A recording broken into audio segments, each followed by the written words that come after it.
I've been thinking a lot about pet peeves.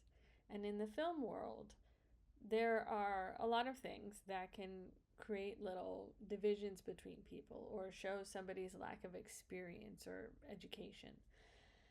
And a lot of it is language based. If you don't know that an extension cord is a stinger, or those stupid little clothespins are a C-47.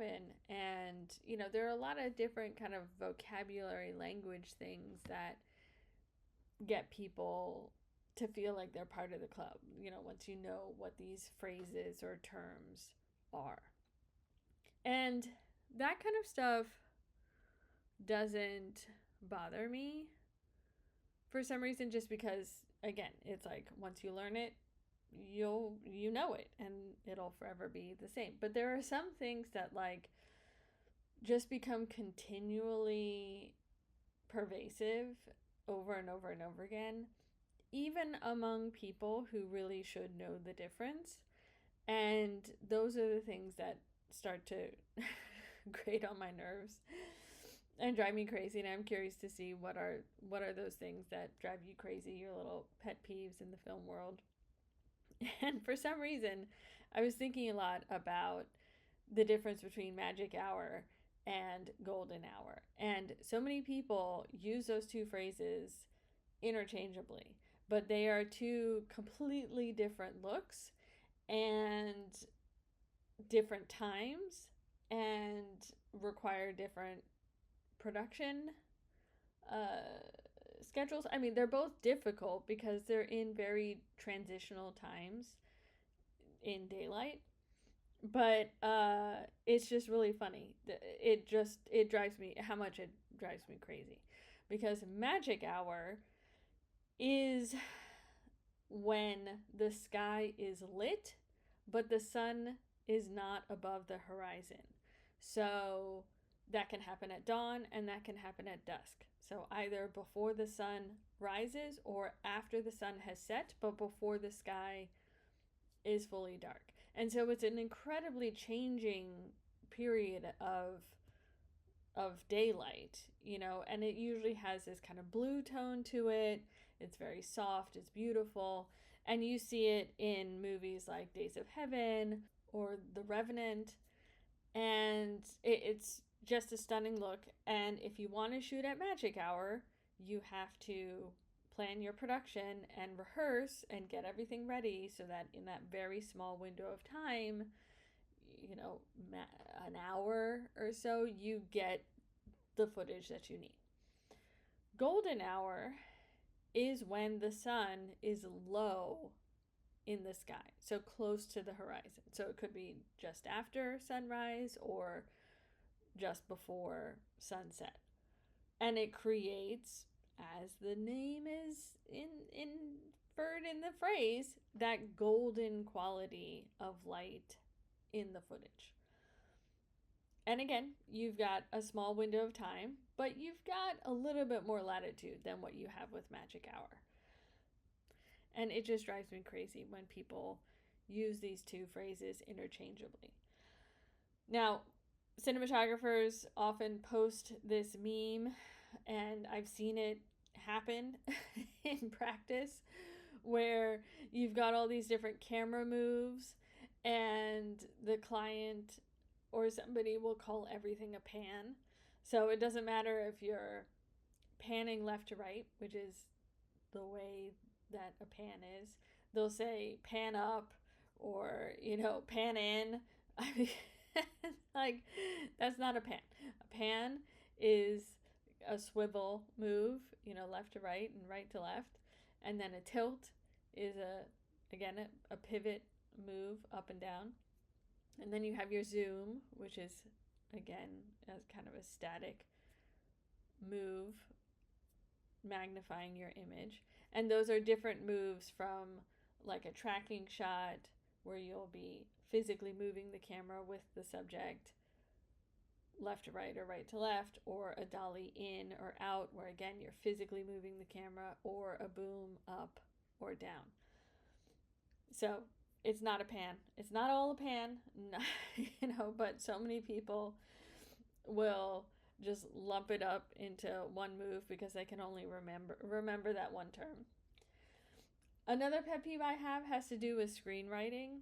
I'm very technical when it gets to screenwriting, and especially because as a writer, producer, director, I know that my scripts are going to become production documents so that when we look for locations and create shot lists and things like that, you just want to make sure that the formatting is correct, and then it makes your production process that much easier.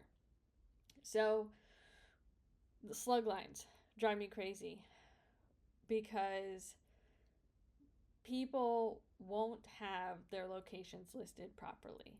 They'll just have kind of whatever the room is, like the kitchen or whatever. But the kitchen belongs to a house, which belongs to a location that we have to secure. So it's better to orient whose house that is. Where are we? Now, in this example from one of my scripts, the beginning is supposed to be intentionally vague. So it is written with that vagueness in it, but it still has house dash kitchen. And the reason why this distinction is important is because you're going to consolidate all those, what I call sublocations, the kitchens, the bedrooms, all of that stuff, with whatever that main location is as you're trying to create your schedule and your days and your shot list. And so you can see where we have, Jenny's bedroom all together, which are not going to be scheduled on the same day as the living room or the kitchen or the dining room or an exterior shot, unless we have time or we kind of schedule it appropriately within that. We're going to try and condense it because production is supposed to be efficient as much as possible. The other thing that's driving me crazy, and I'm seeing it a lot, is that people will put timestamps as just day or night, which when you are doing the production kind of transfer into the scheduling program, yes, that does help. And we do need to know, is it day or night, from a lighting purpose and a scheduling purpose and all of that stuff. But the continuous or the moments later or later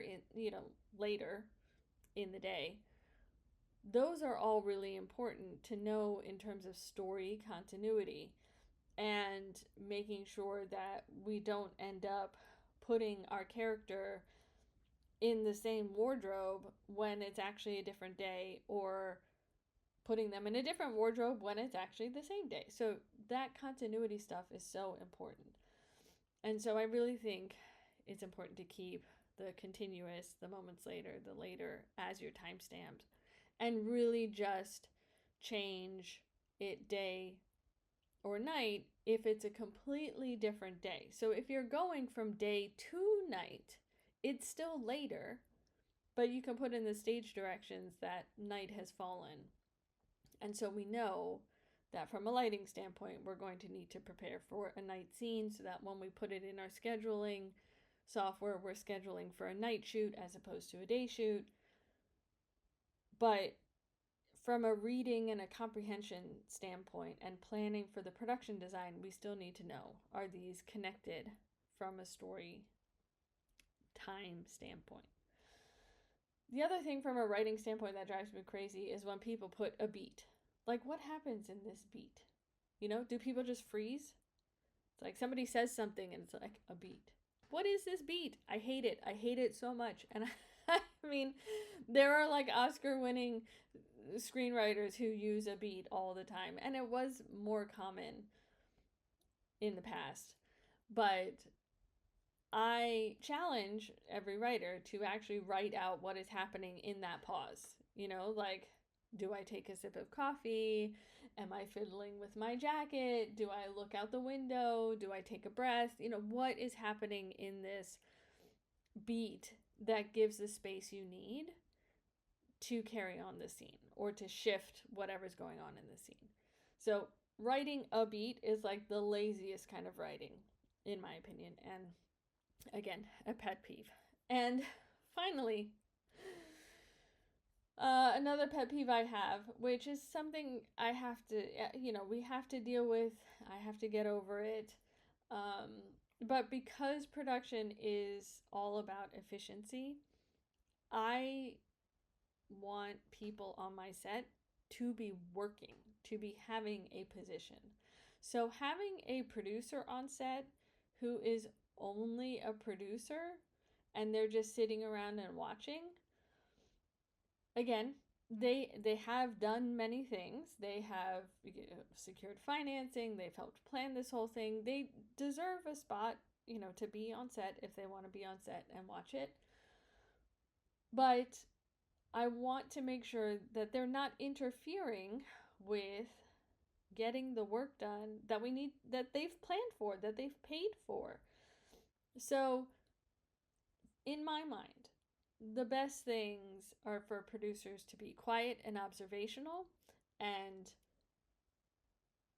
invisible or or to actually be working.